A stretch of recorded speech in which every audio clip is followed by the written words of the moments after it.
সেই জায়গাতে জনাব তারেক রহমান সাহেব গেলেন, তার স্ত্রী গেলেন, তার সন্তান গেলেন, এখন সপরিবারে গেলেন। সপরিবারে গেলেন। এখন জামাতের আমির তার স্ত্রীর কাছে কিভাবে মুখ দেখাবে বলেন তো? শুধু খারাপ হবে না, অতীতের সবগুলোর সাথে বেশি খারাপ হবে। 24-এর নির্বাচনেরটা এত খারাপ হয়েছে যেটা 18-র যারা নির্বাচনে কুশীলব ছিল তারা কল্পনাই করতে পারেনি যে 24-এ এত খারাপ হবে।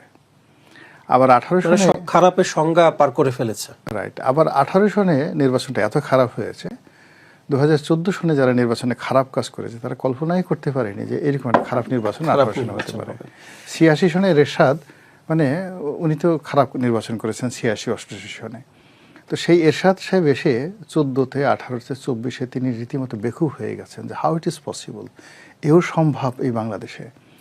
তো আমাদের দেশের যারা রাজনৈতিক দলগুলো তারা খুব ভালো করে জানে যে আমাদের দেশের ভালো যেটাকে সংস্কৃতি বলা হয়, কালচার, ভালো কালচার সাধারণত সাস্টেন করে না, আর এটা মানে প্র্যাকটিস না করলে এটা থাকে না, চলে যায়। আর মন্দ যে বিষয়গুলো সেগুলো প্র্যাকটিস করতে হয় না, এগুলো অটো জেনারেট হতে থাকে। ফলে ওই যে রাতের ভোট, ব্যালট বাক্স ছিনতাই, ভোট জালিয়াতি থেকে শুরু করে ভোট সংক্রান্ত যত অনিয়ম অতীতে হয়েছে, এটা আগামীতে সুযোগ পেলে শুধু খারাপ হবে না, অতীতের সবগুলোর সাথে বেশি খারাপ হবে। এটা হলো স্বাভাবিক ফেনোমেনা। তো সেই কারণে জামাতে যারা নেতৃবৃন্দ রয়েছেন তারা তো এখন এই সময়টাতে খুব দুঃখের মধ্যে আছেন, তাদের কষ্টের কোনো সীমা নেই। আপনি যদি একবার কাউকে কোলে তুলেন, তারপর আবার কোল থেকে নামিয়ে দেন, একজন লোকের সামনে আপনি পোলাও কুরমা দিলেন, একটু পরে আবার তার সামনে থেকে পোলাও কুরমা নিয়ে সামনে কতগুলো গোবর দিয়ে দিলেন যে তুমি গোবর খাও, তখন ওই লোকের জন্য আসলে মৃত্যু, সে মনে করে আল্লাহ এই ঘটনা ঘটার আগে যদি আমার জীবনে মৃত্যু হতো তাহলে ভালো হতো। তো গত 17 মাস যাবৎ যখন জামাতের লোকজন যমুনাতে যেতেন, ওখানে সানাই বাজত, নহবত বাজত, ওখানের কোকিলরা গান গাইতো, বাগানের যত গোলাপ সেগুলো সব ফুটত, অধীর আগ্রহে সেই যমুনার সবাই আহলান ওয়া সাহালান, আসুন আসুন হুজুর আসুন, এভাবে জামাতের লোকদেরকে পাত্তা দেওয়া হতো।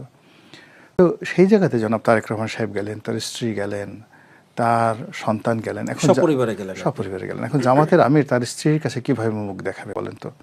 যে তুমি 17 মাস এত সার্ভিস দিলা, এত কিছু করলা, তো তুমি এতবার গিয়ে সেই যমুনাতে গিয়ে এত ভালো ভালো খাবার খেলে, অত সুন্দর করে একজন, মানে যে কোনো রাজদরবারে যাওয়ার মধ্যে একটা আলাদা একটা আর্ট আছে।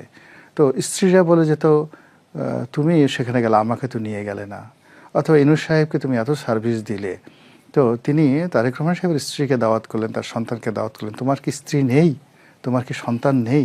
তো এখন বেচারা চিন্তা করেন, এই ধরনের কথাবার্তায় তাদের তো ভীষণ রকম মন খারাপ।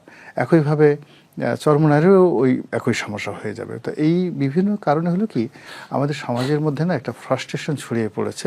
এই ফ্রাস্ট্রেশন থেকে কি জামাতের আমিরের এমন শঙ্কা যে?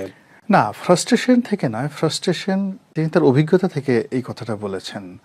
তো এই কথাটা ওনার অনেক আগেই বলা উচিত ছিল এবং উনি বলতেন, কিন্তু যেহেতু তিনি একেবারে ঘরের মানুষ ছিলেন, উনি মনে করতেন যে এই ধরনের কথা বললে ডক্টর মোহাম্মদ ইউনূসের ইজ্জত হানি হবে, তিনি বিব্রত হবেন, তার কষ্ট হবে, তিনি তার বন্ধু বা তিনি তার যে মাহবুব, সেই মাহবুবকে তিনি কষ্ট দিতে চাননি, না দেওয়ার কারণে এই কথাগুলো তিনি গোপন রেখেছেন। কিন্তু আমরা যারা মাহবুব নই, তারা প্রথম দিক থেকে আমরা কিন্তু এই আতঙ্কিত যে এইবারের পিছনে নির্বাচন না হওয়ার সম্ভাবনাগুলো কী কী আছে সেগুলো বলতাম, আর নির্বাচন যদি হয় সেখানে কী কী ম্যানিপুলেশন হতে পারে, কী কী ভোট ডাকাতি হতে পারে আমরা বলে আসছি।